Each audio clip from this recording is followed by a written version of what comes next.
Everyone, I want to do a quick little video here for y'all, going over some information on this truck.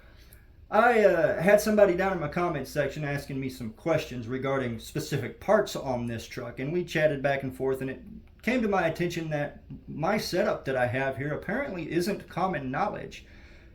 So I figured, why not do a video on it and get the video out there, and then other people have the information right there in the video. They don't have to worry about missing a comment from me. I don't have to worry about missing a notification that they've commented.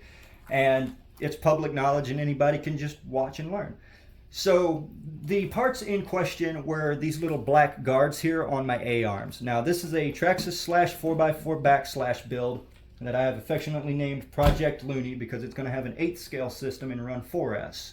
And if everything holds together, it's going to be a lunatic. So that's why I've named it Looney. But the question was, what are these?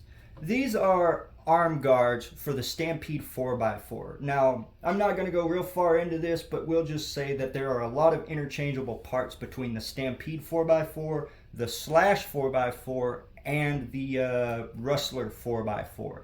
One of the interchangeable parts, both front and rear, on all three of these trucks are your A-arms.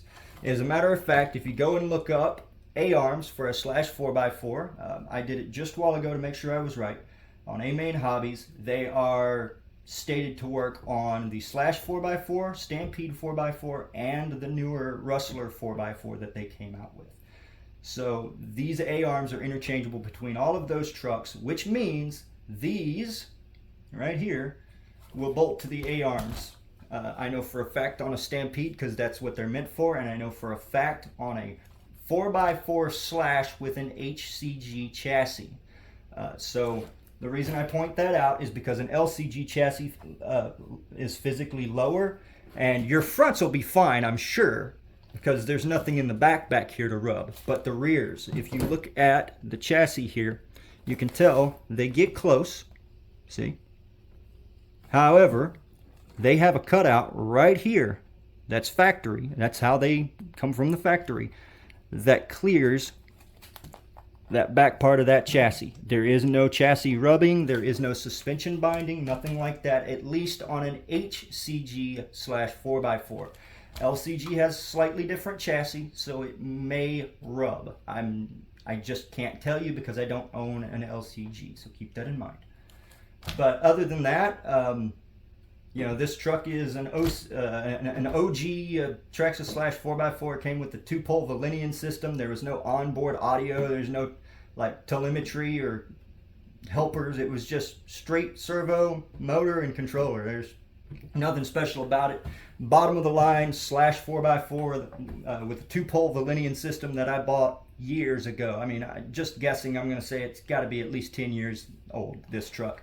And I've had these on here since pretty much I bought it. I think it was either, 2 or 3 weeks after I bought it that I put them on there. So they're definitely durable. I mean, I've broken the bulkhead on this. I have bent shock screws, both upper and lower, both the tower screws and the arm screws. I've beat the absolute living mess out of this truck, and these particular pieces right here have never given me any issues. They always go back on straight. They've always held up to anything I put them through, and in terms of durability, I mean, yeah, they're Stampede arm guards. They may be meant for a monster truck Stampede, but they provide a lot of protection to a slash 4x4. And in terms of protection, let me show you exactly what they do. So if any of you have ever had problems running into rocks on hard surfaces, you know that it will very quickly mess up your screws here. And when you're talking about small Allen head screws, it doesn't take much before you get to the point where you can't get them out.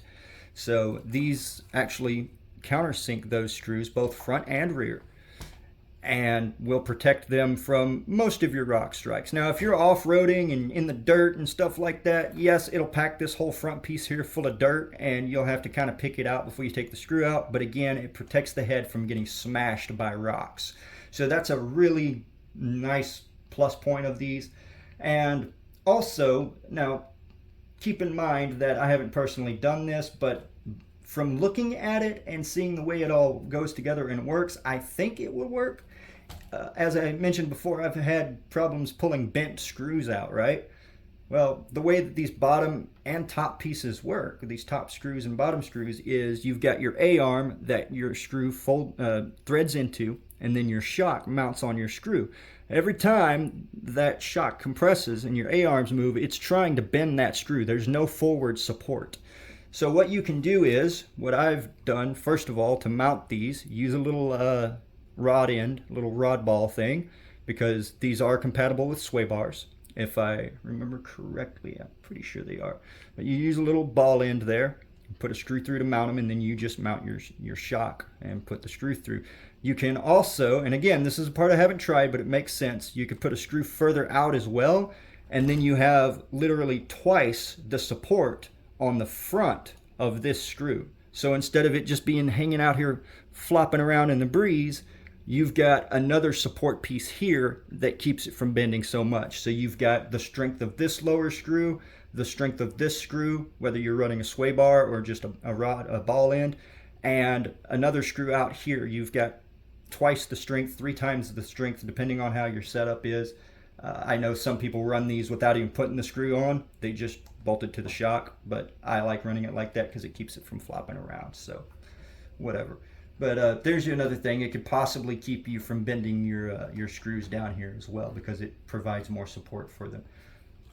One thing I would like to point out before I leave is that yes, they clear all the suspension travel and everything, but depending on what tires you're running, they can cause a little bit of binding. Now this is completely dependent on what tires you're running. You may have this problem, you may not. At full droop, because I'm running these 17mm buggy wheels, and for specifics, they are Duratrax lockups, stock wheel, stock tire, whatever they came with, it's what they look like. And at full droop, they do contact, and it does limit your steering angle just a bit. However, with a 4S battery and an 8th scale system in this, it's going to sit low, and you can see how there's a gap there now, and we have all of our steering angle that we need, and it's not binding. The only time this truck is going to bind is when I'm under acceleration, picking that front end up and turning. Other than that, under braking, it's going to be just fine. Actually, that's the limit of my angle right there, and at neutral, it's going to be fine. It's just that's going to cause a bit of binding. Realistically, I'm not worried about it, because if you look, I'm going to hold my steering stuff here and do like that, and you can see just how much flex there is in those plastic hub carriers. This servo, which is also the stock servo from when I bought this truck, it's the original servo somehow. It's been through water and all kinds of other crap. I think it's got enough power to just kind of push through that flex, and I think the servo will reach its natural end points before this binds up and causes any problems, because again, I've got all that flexibility in there.